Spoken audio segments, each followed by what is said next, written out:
Assalamualaikum warahmatullahi wabarakatuh. Di sini kami dari kelompok 6 yang beranggotakan 1. Nurul Fadilah NIM 20313131. 2. Laila Fadilah Purnomo Putri 20313136. 3. Mavalia Intan Prasasti 20313146. Di sini kita akan mempresentasikan tentang metode ilmiah. Yang pertama, pengertian metode ilmiah. Secara bahasa, metode berasal dari dua kata, yaitu meta dan hodos. Meta berarti melalui, sedangkan hodos berarti jalan atau cara. Dengan demikian, maka metode dapat berarti cara atau jalan yang harus dilalui untuk mencapai suatu tujuan. Abu Dinata, metode ilmiah adalah prosedur dalam mendapatkan pengetahuan melalui penggunaan metode ilmiah. Hasilnya disebut pengetahuan ilmiah. Metode ilmiah adalah pengkajian dari peraturan-peraturan yang terdapat dalam metode ilmiah. Paul Feyerabend menyatakan bahwa tidak ada metode ilmiah, tidak ada satu proses tunggal atau satu kelompok peraturan yang mendasari setiap penelitian serta menjamin penelitian itu ilmiah, sehingga dengan demikian dapat dipercaya. Mitos bahwa revolusi ilmiah merupakan sebuah proses kemajuan intelektual yang universal mulai dilontarkan oleh aliran feminisme dan sejarah sains budaya non-barat. Keduanya mulai menghubungkan kebangkitan paradigma reduksi dengan apa yang mendorong manusia dapat berbuat yang demikian menakjubkan itu. Tidak lain karena manusia memiliki keinginan. Dari sekian banyak keinginan yang dimiliki manusia, maka yang paling murni dan mendasar adalah rasa ingin tahu. Yang B, yaitu teori tentang pengetahuan. Sebagaimana dijelaskan di atas, bahwa rangkaian kegiatan yang dilakukan memiliki arah untuk menghasilkan pengetahuan ilmiah, yaitu pengetahuan yang sistematis, memiliki kejelasan, kebenaran, teruji, serta dan dapat diandalkan. Dengan demikian, jelaslah bentuk-bentuk pokok kegiatan untuk menghasilkan pengetahuan adalah kegiatan berpikir serta kegiatan pengamatan indrawi. Berkenaan dengan penjelasan tentang terbentuknya pengetahuan, epistemologi, terdapat tiga aliran pokok, yaitu rasionalisme, empirisme, dan kritisisme.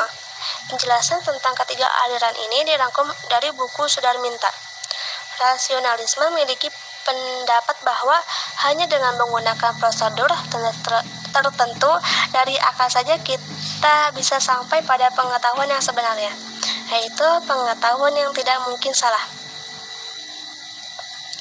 Sumber pengetahuan salah satunya adalah akal budi manusia.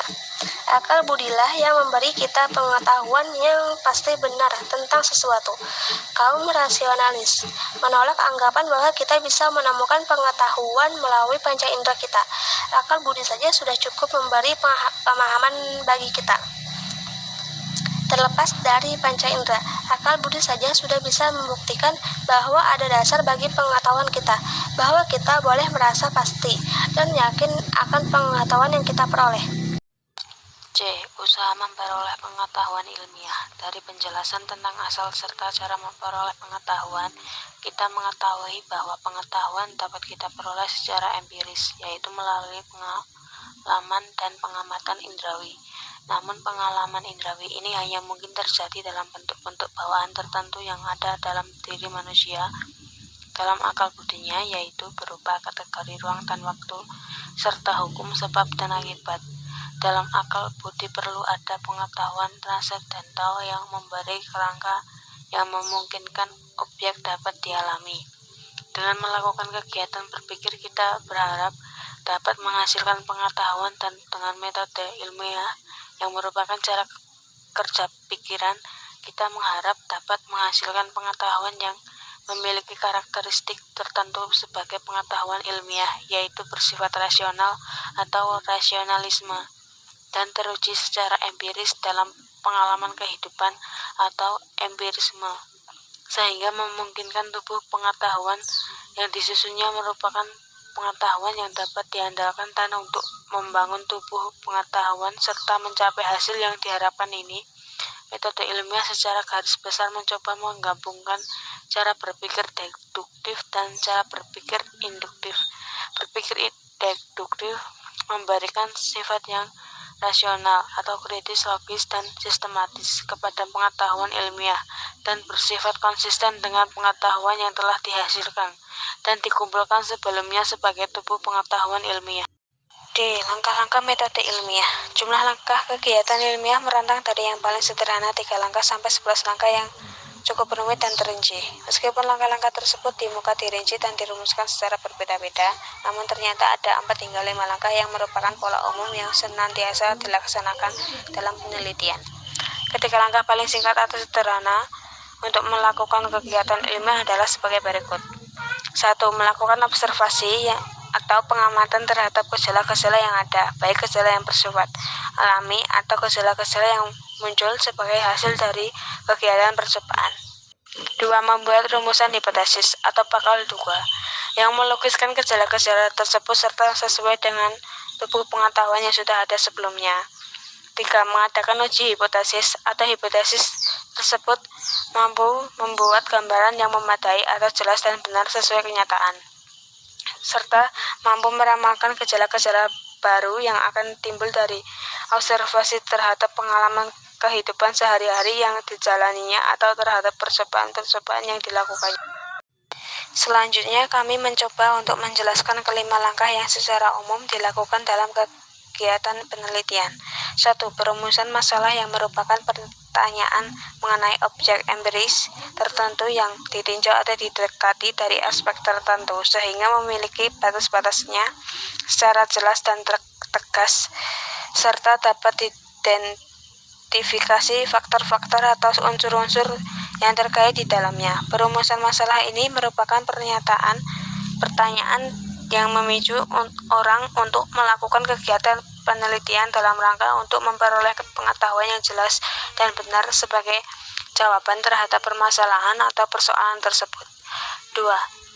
Penyusunan kerangka berpikir dalam usaha mengajukan hipotesis yang merupakan argumentasi atau dasar pemikiran yang menjelaskan hubungan yang mungkin terdapat antara berbagai faktor yang saling mengkait dan membentuk konstelasi permasalahan.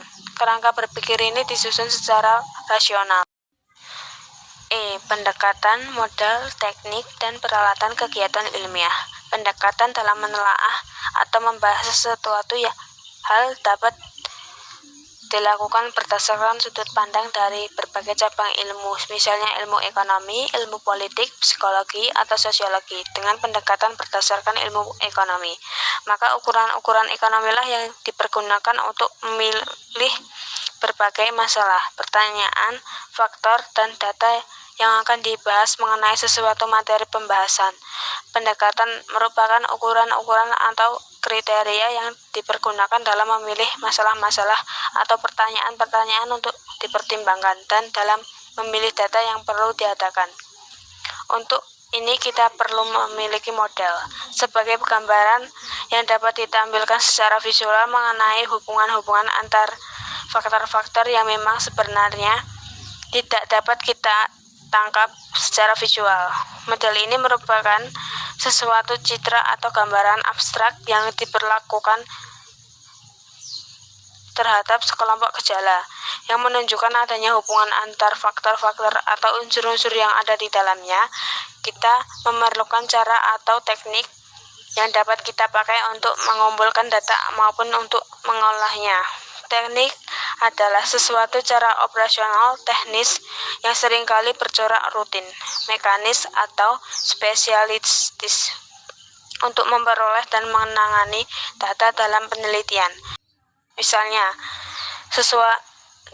suatu penelitian terhadap gejala-gejala kemasyarakatan dapat mempergunakan metode survei. Berbagai teknik yang dilaksanakan pada metode itu antara lain ialah teknik lapangan atau field work, pemeriksaan setempat atau investigation, daftar pertanyaan atau questionnaire, dan wawancara atau interview. F. Jenis-jenis metode ilmiah berdasar materi sebagai objek yang diteliti serta pendekatan yang digunakan dapatlah kita kelompokkan secara garis besar menjadi dua kelompok keilmuan, yaitu ilmu-ilmu kealaman dan ilmu-ilmu sosial humaniora. Berhubung kedua kelompok objek tersebut memiliki karakteristik yang berbeda, tentu saja juga memiliki konsekuensi perbedaan dalam hal metodenya. Bidang-bidang ilmu-ilmu kealaman mencakup hal-hal yang fisis, chemis, atau hal yang tidak hidup, makhluk biotis atau tumbuh-tumbuhan, makhluk psikis atau naluriah atau binatang, dan juga mencakup manusia sejauh ditinjau dari aspek fisis, chemis, aspek biotis, serta aspek psikis. Dengan demikian, ilmu-ilmu kealaman tersebut tentu saja berusaha untuk memperoleh konsep atau gambaran yang bersifat universal tentang objek-objek yang diselidikinya, sehingga diharapkan mampu memprediksi, mengatur, mengendalikan, mengolah, serta memanfaatkan dengan sebaik-baiknya. Karena putaran penelitian ini mengenai hal-hal yang bersifat empiris, maka kegiatan penelitian yang dapat atau bahkan perlu diulang-ulang ini disebut siklus empirikus. Siklus ini mencakup 5 tahapan, yaitu observasi, induksi, deduksi, eksperimentasi, dan evaluasi. Siklus akan nampak pada saat setelah dilakukan kajian atau eksperimentasi dan evaluasi, kemudian dilakukan kembali observasi-observasi, dan dilanjutkan dengan induksi, deduksi, dan sebagainya. Tahap pertama yaitu observasi, yaitu melakukan pengamatan terhadap kenyataan empirik dari berbagai cara untuk memperoleh bahan-bahan yang akan diteliti. Bahan-bahan ini tidak ditetapkan begitu saja, namun perlu disaring, diselidiki, dikumpulkan, diawasi, diverifikasi, diidentifikasi, didaftar, diklasifikasi secara ilmiah. Observasi bukanlah terdiri dari pengamatan-pengamatan yang kebetulan, melainkan merupakan pengamatan-pengamatan yang dapat dilakukan berulang kali, dapat diawasi serta dapat dikendalikan agar dapat menetapkan keteraturan umum yang diduga dapat ditemukan. Tahap kedua yaitu tahap induksi. Tahap induksi ini dapat dipermudah dengan menggunakan sarana berpikir matematis dalam rangka merumuskan serta membuat kesimpulan secara umum tentang bahan-bahan yang ditangkap secara empiris tersebut.